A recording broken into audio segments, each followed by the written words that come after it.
ቀልብ የለውም አልኩሽ። ይሄን ይዞት ሄዶ ነው የሚሆነው። እንዴ እንደዛማ አያደርግም። አይ አንቺ ልጁን አላውቅሽውም። 20 ደቂቃ ብሎ ይኸው 20 ሰዓት ሆነው። ወይ ድጋሚ ልደውለት እንዴ? ኧረ ተይው። ይሄን የስራ ላይ ሆኖ ከነመፈጠራችንም ረስቶናል። ወይስ ከዛ ለምን ገበያ ሄደን እቃውን አንገዛዛ እንዴ? ድጋሚ ወደዚህ መመለሱስ? ይሄማ መንገድ መጨመር ነው። እዛው ልገዛዛና ጎረቤቶች ጋር ጠብቀዋለሁ። አይ ብቻሽንም አትሸከሚም ወይ? ካልሆነ ትንሽ እንጠብቃል። ማን ያረችው? እሱማ አንተ ነህ። እና ታዲያ ምን እጅ መስጠት ነው? እንደው ቀልዱን ተወውና ምን አዲስ ነገር አለ? እሺ ከየትኛው እንግዲህ ነገርሽ? እንዴ ከቤትህ ነው። ቤቴማ ሰላማዊ ቤት ናት። እንዴት እኮ እንደምወዳት። ሰላማዊ የሆነች ሴት ስላለህ ነው። አሁን ሞዬ ከላይ እንደ መናን ያወረደችልኝ። እንደው ሰሞኑን ትንሽ ወፈር አለች ልበል? አረ ወፈረች እንዴ? ይኸውልሽ እንዲህ ነኝ እኔ ልጅሽሽ ስንከባከብ። ኤዳ ጉራህን ተውና ቋጥራ እንዳይሆን እያልኩህ ነው። እንዴ ምንድን ነው ደግሞ የምትቋጠረው? ጸንሳ እንዳይሆን እንዴ። ዞሮ ዞሮ መዝጊያው ጭራሮ ዋላ ያገር ይልች። አሁን የጠየቅኩህን ብቻ መልስልኝ። እሺ ማያ አትቆጪኝ። ኑሮ አንቺ እንዳሰብሽው አይደለችም። ኤዳ ምን ነው ሿ? ልጅ እኮ በረከት ነው። በቃ ማየ ይኸውልሽ ስንወልድ በረከት እንለዋለን። ናሆም እየቀለድኩ አይደለም። እንዴ እማ በሙሉ ስም የጠራሽኝ እኮ። ሲጀመር እናት አንጀት ሆኖብኝ ነው እንጂ አንተ እኮ መቼም የማትበስል ጥሬ ነህ። ወዴት? እኔ እንጃ እዚሁ ናት። መጣን በቃሽ።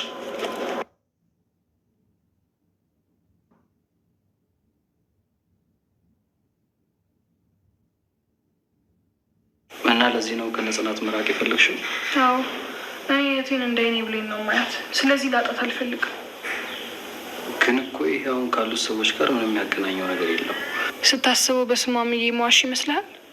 ቆይ አሁን ያሉት ሰዎች እኮ እህትሽን ይጎዷት አይደሉም? ቢሆንም እኔ የእህቴን ቃል ጠብቃለሁ። ቆይ እህትሽን ሰውን የሰበራት?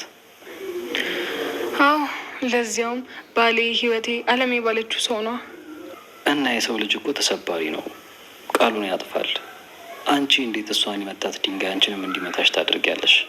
ቅዱስ በቃ በእኛ ቦታ ካልሆንክ አይገባህም። እሺ ቆይ አሁን እህትሽ ከባሉ ያጣችውን ፍቅር አንቺ ብታገኝስ? ፍቅር ጊዜያዊ ነው። ምን ያስቃል? እህትሽ ትወድሻለች ግን በደንብ ነዋ። ስለዚህ ለአንቺ ያላት ፍቅር አዘኝ ዘዴ አላቂ ነው ማለት ነው። እንደዛማ አይደለም። አየሽ ፍቅር አለም የለም የሚባለው በመቀበል ላይ ብቻ ሲመሰረት ነው። አልገባኝም። ይኸውልሽ ፍቅር መቀበል ብቻ አይደለም መስጠትም ነው ማለት። ያ ሰው ኖረም አልኖረም ለሱ ደስታ መኖር፣ የእሱን ህልም ለማሳካት መትጋት አለ አይደለ? የመቀበል ላይ ብቻ ከተመሰረተ ፍቅርሽ መስጠቱ ያቆመ ቀን ፍቅሩ አለቀ አበቃ ይባላል። ይህ መጽሐፍ ፍልስፍና ነው። ከአንቺ ባላቅም መጽሐፍ ግን የእውነተኛ ዓለም ነጸብራቅ ነው። እሺ በቃ አሁን እረፍት ማድረግ ፈልጋለሁ። ቀጥተኛ ፍቺው ውጣልኝ ነው። አሁንም እንዳትናገር። አይዞሽ ውሃሽን በወንፊት ሳይሆን በጠንካራ ታንከር ውስጥ ነው የሞላሽው። በሞት እንኳን መቃብሬ ላይ አይነበብም። እሺ አመሰግናለሁ። ምንድን ነው የተፈጠረ ችግር አለ? ኧረ ምን ችግር ምንም ነገር እና ሰላም የነበራችሁ ሰዎች በአንድ እንደዚህ ስትሆኑ ምን ልበል? እኔ የምልሽ ግን ምሩ ወይ ተይ በቃ። እንዴ ምንድን ነው የምትነግረኝ? ንገረኝ። አይ ምንም ነገር የለም። እሺ በቃ ማሚ እንዳይደብራት እንሂድ። እሺ እንሄዳለን። ደግሞ ወፍራለች ምናምን ነገር እያለች ነበር። እና እንደ ህፃን ልጅ እንደዛ እያወረስከኝ እንዴት አልወፍር ያለች አልሰማሽ? ምን አልከኝ ነው? አይ ምንም እዚሁ በቃ እንሂድ። እሺ እንሂድ። እና በሽቀረቀሪ ታገኘው ነበር። አይ አንቺ ፍቅር ወዴት እንደሚወስድ አይታወቅም ይላል ያገሬ ሰው። ከማን ጋር ወስዶ እንደሚያላትምሽ አንቺ አታውቂው። እሱ ሰው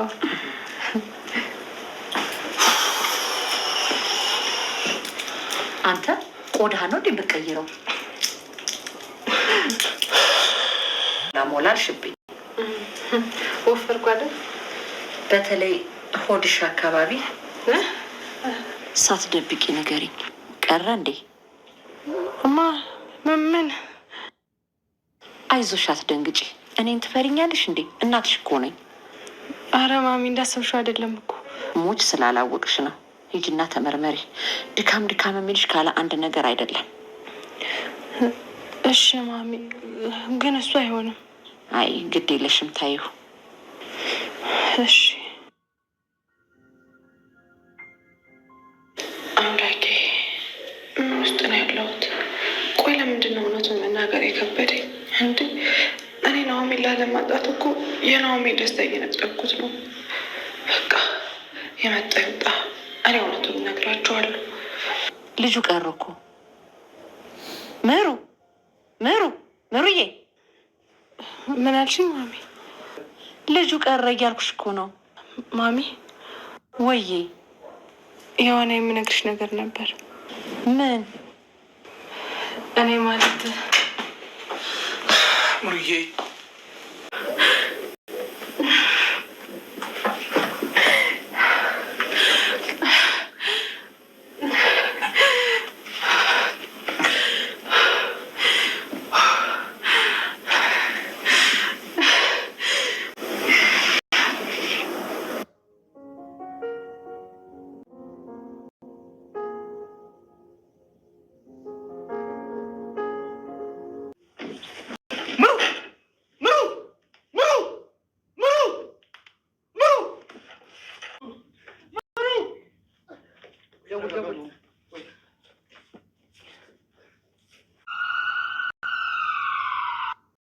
ሰላም ጤና ይስጥልኝ። እንዴት ናችሁ? ደህና ናችሁ? የቻናሌ ተከታታዮቼ ቤተሰቦቼ በያላችሁበት ሰላማቸው ይብዛ።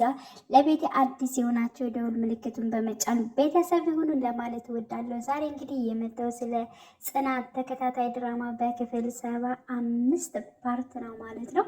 እንግዲህ በባለፈው ፓርት ላይ በክፍል 74 ላይ ማለት ነው ብዙ ነገሮች አይተናል። ምክንያቱም ምሩ በጣም ስትጨናነቅ ነበረ ማለት ነው። እሱ ምንድን ነው የናሆሜ እናት ነች ማለት ነው። የናሆሜ እናት እንግዲህ ያው ምሩ አሁን ላይ ራሷን ስታ ወድቃ ሆስፒታል ትገኛለች ማለት ነው። እና ይህ ሁሉ ነገር ሁሉ እንግዲህ ዋና ምክንያት የሆነችው የናሆሜ እናት ነች ማለት ነው። ምክንያቱም እንግዲህ እሷም እንደ እናት ማለት ያለባትን ነገሮች በጣም እያለች ነበረ። ምክንያቱም ምንድነው መጋባት አለባችሁ፣ ሰርግ መሆን አለበት፣ በዚያ ላይ ደግሞ ልጅ መውለድ አለባችሁ በማለት እንግዲህ ናሆሜንም ደጋግማ ተናግራለች። እንዲሁም ደግሞ ምሩንም ማለት ነው ተናግራታለች። እንዲሁም በቀደም መታ ሞላ ብለሻል፣ በተለይ ከሆድሽ ላይ እንዴት ነው ቋጠርሽ ወይ በማለት እንግዲህ ተናግራት ነበር። አረ በፍጹም እንደዚህ አይሆንም እያለ ስትናገራት ነበር። አይ እኔ እንዳየሁት ከሆነ የሆነ በቃ ለየት ያለ ነገር አይቻለሁ፣ ስለዚህ ሄደሽ መመርመር አለብሽ፣ ቼክ ታደርጊያለሽ በማለት እንግዲህ ወደ ሆስፒታል መሄድ አለብሽ በማለት ጠይቃታለሽ ማለት ነው። ምሩም ደግሞ እሺ በማለት መልሳለች ማለት ነው። ግን ደግሞ እስከዚህ ድረስ መደበቅ የለብኝም፣ ያለውን ነገር መናገር አለብኝ። እንዴት ይሆናል? ለናሆሜ ለራሴ ደስታ ብዬ የናሆሜን ፍላጎት እኔ መንፈቅ አልፈልግም በማለት እንግዲህ ምሩ በውስጧ ስታወራ ነበር ማለት ነው። ምክንያቱም ያለውን ነገር እሷም ታማሚ እንደሆነች ለልጅ መውለድ እንደማችል ያለውን ነገር ለናሆሜ እናት ለማስረዳት እንግዲህ ወስና ማለት ነው። ወስና በነበረችበት ሰዓት ነበር እንግዲህ ናሆሜ ግብት ያለው ማለት ነው። ስለዚህ ናሆሜ ሲመጣ ደግሞ ሀሳቡን ተረስቶ ወደ ሌላ እንትን ብለዋል ማለት ነው። እና ስለ ምሩ ያለውን ነገር ግልጽ አድርጎ መናገር የነበረበት ራሱን ናሆሜ ነበር ማለት ነው። በዚህ በኩል ጥፋት አጥፍቷል እና እጅግ በጣም ስለተጨናነቀች ውስጧም ደስተኛ ስላልሆነች እንግዲህ እጅግ በጣም እያመማት ራሷን ደብቃ ማለት ነው ስትጨናነቅ በነበረችበት ሰዓት እንደገና ናሆሜ በመጣ ሰዓት ተኝታ የመሰለች ተኝታ ነበረ ማለት ነው። እንግዲህ በስተመጨረሻም አልቻለችም፣ ራሷን ስታወድቃለች። እጅግ በጣም ነው ያሳዘነችኝ ለመናገር ማለት ነው። እና ያው እንግዲህ ምን ትሆናለች የሚለው እጅግ በጣም ያሳስባል። ለእኛም ለተመልካቾችም ለምንወዳቸው ማለት ነው እጅግ በጣም እያሳሰበ ይገኛል ማለት ነው። ስለዚህ ደህና ትሆናለች የሚል ሙሉ ተስፋ አለኝ ማለት ነው።